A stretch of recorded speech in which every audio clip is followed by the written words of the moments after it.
성령께서 내 마음 밝히 비춰주시니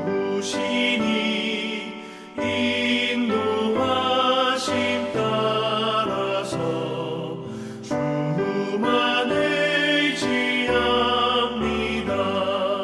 세월 지나갈수록 의지할 것뿐이세. 무슨 일을 당해도 예수 의지합니다.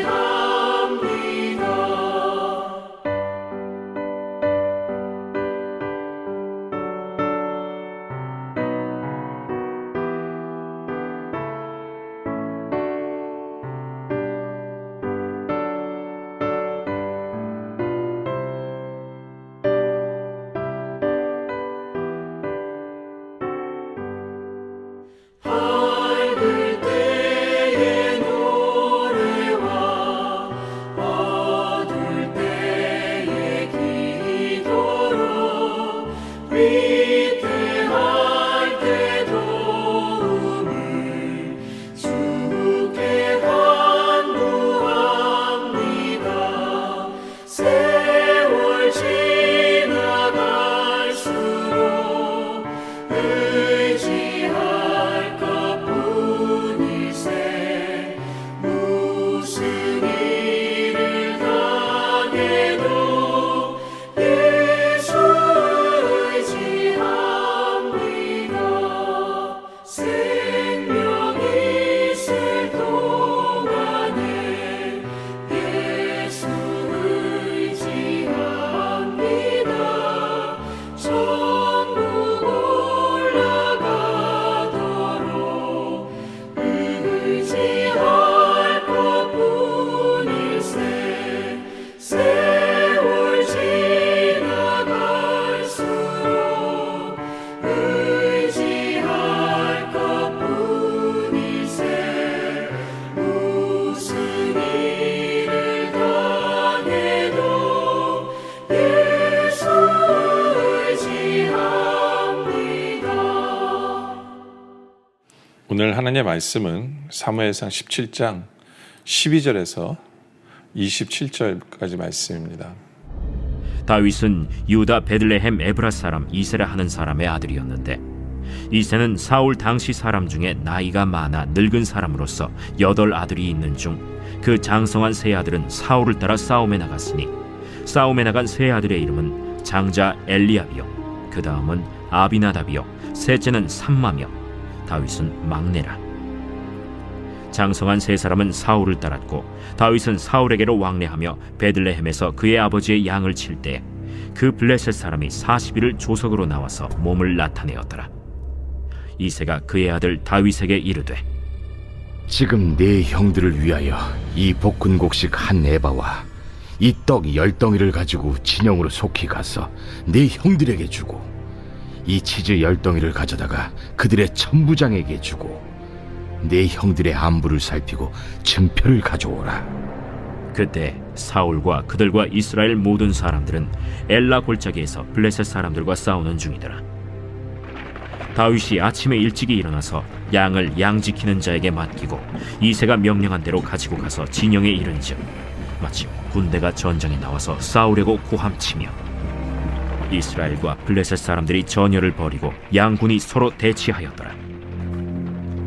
다윗이 자기의 짐을 짐 지키는 자의 손에 맡기고 군대로 달려가서 형들에게 문안하고 그들과 함께 말할 때, 마침 블레셋 사람의 싸움 도두는 가드 사람 골리앗이라 하는 자가 그 전열에서 나와서 전과 같은 말을 하매 다윗이 들으니라. 이스라엘 모든 사람이 그 사람을 보고 심히 두려워하여 그 앞에서 도망하며, 이스라엘 사람들이 이르되, 너희가 이 올라온 사람을 보았느냐? 참으로 이스라엘을 모욕하러 왔도다. 그를 죽이는 사람은 왕이 많은 재물로 부하게 하고 그의 딸을 그에게 주고 그 아버지의 집을 이스라엘 중에서 세금을 면제하게 하시리라. 다윗이 곁에 서 있는 사람들에게 말하여 이르되, 이 블레셋 사람을 죽여 이스라엘의 치욕을 제거하는 사람에게는 어떠한 대우를 하겠느냐? 이 할례받지 않는 블레셋 사람이 누구이기에 살아계시는 하나님의 군대를 모욕하겠느냐? 백성이 전과 같이 말하여 이르되 그를 죽이는 사람에게는 이러이러하게 하시리라 하니라. 어제 말씀에는 거대한 문제인 골리앗의 등장을 우리는 봤어요. 그렇죠? 골리앗이 등장을 합니다. 왜요? 왜냐하면 사람들은 키 크고 힘센 것을 두려워하고 그것을 부러워하고 그런 것을 갖고 싶어하고 그런 것에 매어 살고, 그러니까 하나님께서 그것이 얼마나 하찮은 것인가를 보이려고 골리앗이라는 문제를 등장시킵니다. 그렇다면 그 골리앗을 누가 무너뜨릴까요? 바로 작은 다윗입니다. 작은 다윗이 그 골리앗을 무너뜨리는 것을 하나님 보이시려고 오늘 말씀은 다윗의 등장을 우리에게 보여줍니다. 12절에 보니까 다윗은 유다 베들레헴 에브라 사람 이세라는 사람의 아들이었는데, 이세는 사울 당시 사람 중에 나이가 많아 늙은 사람 중에 8 아들이 있는 중 그 장성한 세 아들은 사울을 따라 싸움에 나갔으니 싸움에 나간 세 아들의 이름은 장자 엘리압이요, 그 다음은 아비나답이요, 셋째는 삼마다. 그렇죠? 그 당시에는 나이가 되면 군대에 다 가야 돼요. 그래서 그 아들 3명이 군대 갈 나이가 돼서 군대에 간 거예요. 그렇죠? 근데 14절에 다윗은 막내라 장성한 세 사람은 사울을 따랐고, 이게 무슨 말이에요? 군대 갈 나이도 안 된 다윗, 그 위에 형들도 군대 안 갔어요. 근데 다윗은 막내예요. 얼마나 어릴까요? 얼마나 어린 사람일까요? 예, 얼마나 작은 사람일까요? 근데 이 작은 사람이 등장을 합니다. 작은 사람이 등장을 해요. 하나님께서는 바로 이 믿음의 사람, 작지만 믿음의 사람을 사용하시는 것을 보게 돼요. 그때 다윗은 어떤 사람인가? 오늘 본문에 나온 사람은 어떤 사람이냐? 15절에 보면 다윗은 사울에게로 왕래하며 베들레헴에서 그의 아버지의 양을 칠 때, 그렇죠? 양을 치는 사람이었어요. 그리고 16절에 블레셋 사람이 40일을 조속으로 나와서 몸을 나타내었더라. 무슨 얘기예요? 그 골리앗이 40일 동안 계속해서 나와서 야 싸워, 나랑 싸우자. 아무도 나가지 않아요. 40일 동안 아무도 나가지 않는 그 상황 속에 있었어요. 정말 수치스러운 상황이죠. 아무도 믿음의 사람이 없었어요. 그와 맞서 싸울 사람이 아무도 없었어요. 모욕을 계속 당하며 40일 동안 있었어요. 그때 17절에 이새가 그의 아들 다윗에게 이르되 지금 내 형들을 위하여 이 볶은 곡식 한 에바와 이 떡 10덩어리를 가지고 진영으로 가서 내 형에게 주고 이 치즈 10덩어리를 가져다가 그들의 천부장에 주고 내 형들의 안부를 살피고 증표를 가져오라 합니다. 아버지가 막내 아들을 전쟁터에 보내요. 전쟁하라고 보낸 게 아니에요. 그렇죠? 3명의 형이 잘 있는가 보고 그 형들에게 먹을 것을 주기 위해서 보냅니다. 그리고 천부장에게는 치즈를 주면서 형들이 잘 있는가를 보러 왔다고 허락을 받고, 형들이 잘 있다는 증표를 가지고 가려고 치즈까지 가지고 갑니다. 근데 다윗은 어떻게 보면 되게 무서운 얘기예요. 아버지가 아들을 전쟁터로 보내는 거잖아요. 전쟁터로. 아직 어린 애를 전쟁터로 보내잖아요. 그런데 다윗은 순종하는 사람이었어요. 다윗은 자신의 아버지에게 순종하는 아들이었다. 이게요, 아버지에게 순종 잘하는 사람이 하나님께도 순종을 잘해요. 부모에게 순종하는 사람이 하나님 아버지에게도 순종을 잘하거든요. 바로 이러한 아름다운 다윗의 모습을 우리에게 보여주는 거죠. 나는 못 가요, 무서워요, 이런 거 하나도 없어요. 아버지의 명령에 순종하죠. 그래서 20절에 보면 다윗이 아침에 일찍 일어나서 정말 바로 변명하지 않고 시간 끌지 않고 바로 순종하는 그 다윗을 보게 돼요. 그리고 다윗은 굉장히 책임감 있는 사람인 것을 보게 돼요. 어떻게 알아요? 양을 양 지키는 자에게 맡기고 가요. 아무리 자기가 급히 어딜 갔어야 해도 자기 할 일은 하는 거예요. 나중에 형이 야, 네 양 떼들 어떡하고 너 왔냐고 야단쳤지만 다윗은 책임감도 있어요. 양을 맡기고 그리고 순종하는 아들인 것을 보게 되죠. 이새가 명령한 대로, 아버지가 명령한 대로 가서 진영에 이른즉 마침 군대가 전쟁에 나와서 싸우려고 고함치며 있는 상황 속이에요. 그 무서운 전쟁터에 다윗은 간 거예요. 아버지의 말씀에 순종해서 21절에 이스라엘과 블레셋 사람들이 전열을 벌이고 양군이 서로 대치하였어요. 22절에 다윗이 자기의 짐을 지키는 자의 손에 맡기고 군대로 달려가서 형들에게 문안합니다. 아버지가 하랜 대로 하는 거예요. 순종하는 거예요. 아버지가 하랜 대로. 예.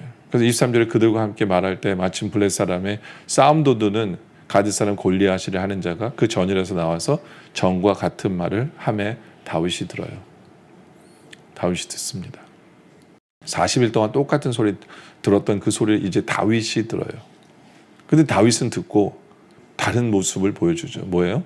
24절에 이스라엘 모든 사람이 그 사람을 심히 두려워하여 그 앞에서 도망을 하는 상황 속에서 모든 사람은 두려워하고 도망해요. 그게 그 상황이에요. 근데 25절에 이스라엘 사람들이 이르되 보라 이 올라온 사람을 보았느냐 참으로 이스라엘 모욕하러 왔도다. 그러니까 참 재밌는 게 뭐냐면 그 소리를 듣는 그 사람들도 알아요. 모욕하는 소리, 자기들을 모욕하는 소리인 것을 알면서도 아무것도 하지 않아요. 아무것도 하지 않아요.